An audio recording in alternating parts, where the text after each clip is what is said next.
Good morning. Ngasi ningthokaba numit ko. Ningthokaba numit ki card ki message hai bete minera se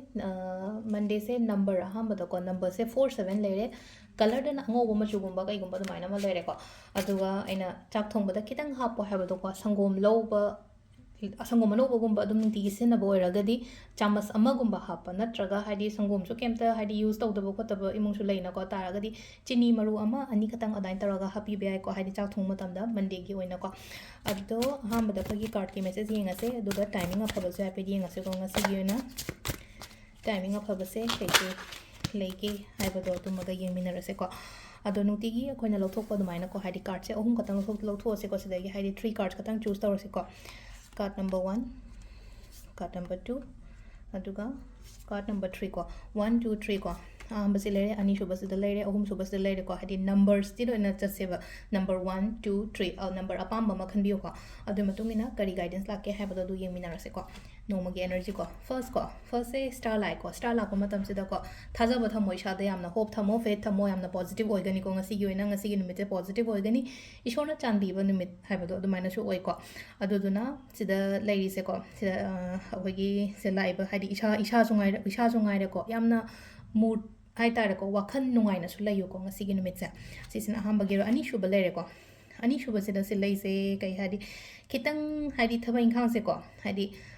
kaino oiba oigo disappointed oiba do katang disappointed oiba haragadi aina khalambaga oirakpa khara chana dabai tamakta katang aduda haitara wakhan gumba katang nungai taba khotaba adumaina oina oi simasu sina ko ado hadi thadoke na khan gano ngasagi poto oidre na khalase ba oidre na ai toge ko lage na give up tawba yade ko sida chen ba yade mamai li tho chat ba yade adugi potu da ko amuka phajana hai tara ko withdraw to thoko no ba hadi ai to ge da ngamaroi da ko lage hadu adu wakan thambi gano face to ba khatang ko hadi darkar oi ko sisina number 2 card le ko number 3 gi na amuka ila ke habadi mi ko 3 gi su sida slai se ideas me am ma le ko hajik tawge khot ke hana khan ba ko tasengna haidi ko thabak hongningam ba yai business hongningam ba yai thabak job kumba kai gumba yam try tawningam ba yai ko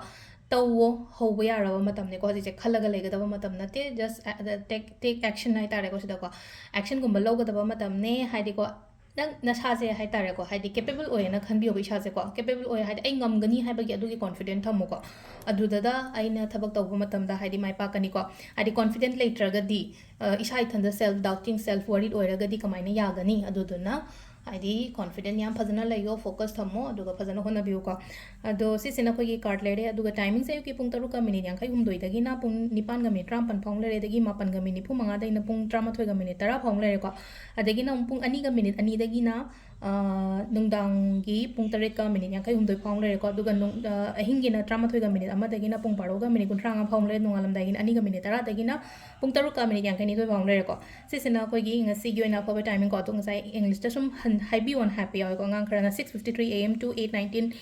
am then 8:45 am to 11:10 am adu matung da 2:02 pm to 7:53 pm ko adagi mu 11:01 pm to 12:35 am aduga nongalam dai gina 2:10 am to next day 6:52 am ko sisina ko gi ngasi gi na for timing ko se le re ko ado makata ba video samu ko ne minarase thank you